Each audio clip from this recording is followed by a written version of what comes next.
estas unidades, que es la unidad declarativa a la que nosotros atendemos, ingresaron un total de 5.439 causas en tribunales, lo que se traduce en un incremento del 16% respecto al año anterior y una participación del 6% del total de causas presentadas en los tribunales a nivel global. A lo largo del año 2022, las ODL reportaron un universo de 4.701 causas terminadas que equivalen al 9% del total de juicios terminados a nivel institucional. El total de causas terminadas en el periodo 4.066 tienen un término favorable para los usuarios, lo que equivale al 86%. Es decir, nosotros atendemos esa cantidad de trabajadores con dotaciones bastante precarias, como bueno, varios de los que acá están son abogados, por lo tanto pasaron por las corporaciones de asistencia judicial y saben la precariedad que tiene nuestro servicio. Sin embargo, sí somos un operador muy importante, muy relevante en los tribunales. Esta intervención, por lo tanto, nosotros la queremos enfocar desde ese punto de vista, teniendo también por antecedente otro instrumento que nos otorga también la Dirección del Trabajo, y que les puedo decir que de las causas determinadas, de las causales, de terminación, desde enero del 23 a abril del 23 tienen la siguiente causa legal. El artículo 161, inciso primero, que es el que nos convoca, tiene un porcentaje del 17,82%. Bueno, la mayor causal es por vencimiento del plazo convenido, que es una causal totalmente objetiva. Después viene la conclusión del trabajo o servicio, que da origen al contrato, que es el orden del 20%, y ahí tenemos el 50%. Pero le sigue la causal de necesidad de la empresa. Por lo tanto, para nosotros, que somos los operadores más relevantes de la vulnerabilidad del trabajador sin una fuente de trabajo, es este proyecto. Para nosotros es muy relevante que se enfoque esta discusión en la causal, en la configuración y cómo ha sido utilizada, o mejor dicho, mal utilizada por el mundo del trabajo. Y me refiero especialmente por los empleadores. ¿Por qué? Porque tenemos un sistema que se estructura en dos grandes categorías de causales, que son las causales objetivas y las subjetivas, que son todas aquellas que son imputables a conductas de trabajadores, no sé, que responden al desafío más bien disciplinario. Pero esta causal está dentro de aquellas causales que son objetivas. Objetivas. Sin embargo, esa objetividad no se ve en la práctica. Cuando nosotros diariamente atendemos a trabajadores y lo que nos comentan es que han sido despedidos por otras cuestiones, totalmente causales objetivas y que dicen relación más bien a cuestiones de represalia, a cuestiones más bien de, me encontraban que no le caía bien al jefe, pero principalmente lo primero, el tema de las represalias, lo que más nos complica, que se ha utilizado para esto. La técnica legislativa actualmente nos impide seguir estructurando un concepto claro en esta causal de justa causa para el despido, que es lo que les acabo de señalar. Por lo tanto, para nosotros, el reconfigurar esta causal es significativo, sobre todo por la posición hegemónica que tiene el empleador al momento de poder él definir con su voluntad si despide o no un trabajador en este tipo de situación.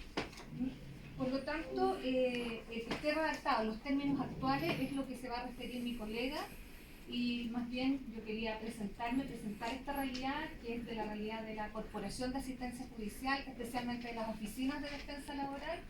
Creemos que este espacio de intervención es muy relevante para nosotros.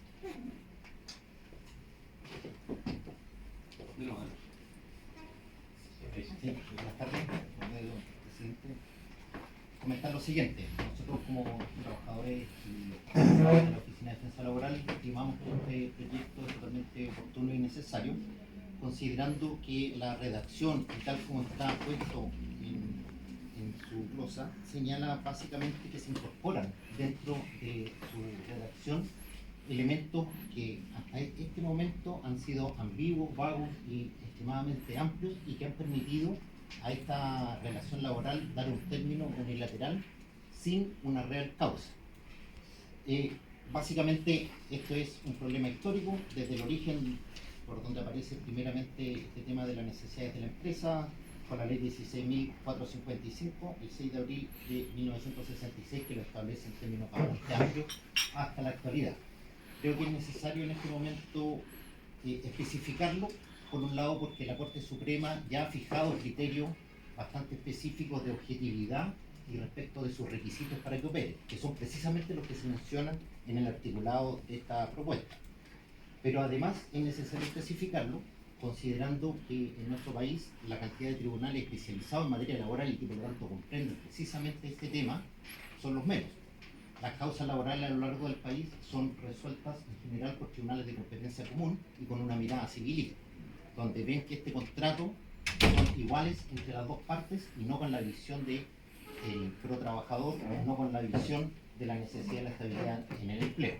Por lo tanto, desde esta visión, obviamente, si tenemos un contrato civil, el hecho que una de las partes tenga unilateralmente la posibilidad de romper el contrato de trabajo pareciera un absurdo. Y de esa manera lo han resuelto los tribunales de competencia común con una visión diferente. Por lo tanto, es necesario para unificar a lo largo de nuestro país el criterio que efectivamente dice la doctrina y efectivamente dice la jurisprudencia, llevarlo a la letra de la ley para que todos los tribunales del país lo interpreten de la misma manera como se ha llegado a interpretar. Pero sin embargo tenemos el problema desde la perspectiva de los trabajadores, que es el siguiente: la mayoría de las causas, o un porcentaje importante que nosotros vemos como Oficina de Defensa Laboral, son causas monitores, es decir, aquellas que tienen una cantidad de 15 ingresos mínimos hacia abajo. Por lo tanto, y el defecto que tiene es que su cuantía es menor, pero además son causas que no tienen la posibilidad de llegar como un recurso de unificación a la Corte Suprema. Por lo tanto, la posibilidad de aplicar esta libertad de despido velada que tendría el empleador es bastante posible, avanzada y se concretan en la realidad. Es importante señalar que si bien esta es una causal objetiva, permite en definitiva que el empleador de todas maneras la aplique, y la aplique de manera libre, con un libre despido, basado en el hecho que tiene automáticamente el pago de una indemnización y por otro lado tiene la baja sanción, que sería el 30% respecto a su obligación ilegal o injustificada.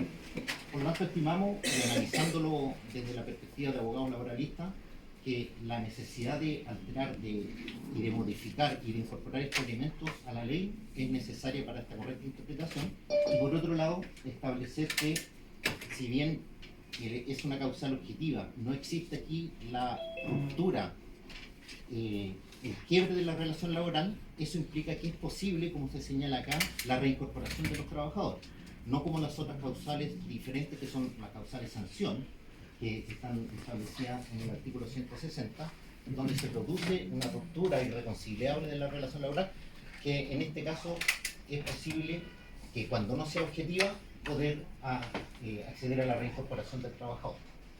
Y por último, nosotros estableciendo y buscando la concordancia de la ley, queremos señalar que nos parece adecuado el desincentivo de aplicar una sanción del 100%, toda vez que el 30% ha sido hasta la actualidad, de acuerdo a la experiencia que nosotros tenemos, llevada o incorporada a los costos del empleador en el momento del despido.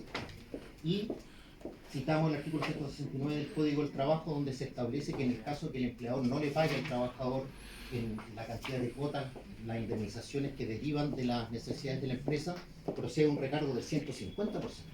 Por lo tanto, estimamos que el 100% se ajusta a una realidad para poder proceder a desincentivar al empleador para su aplicación.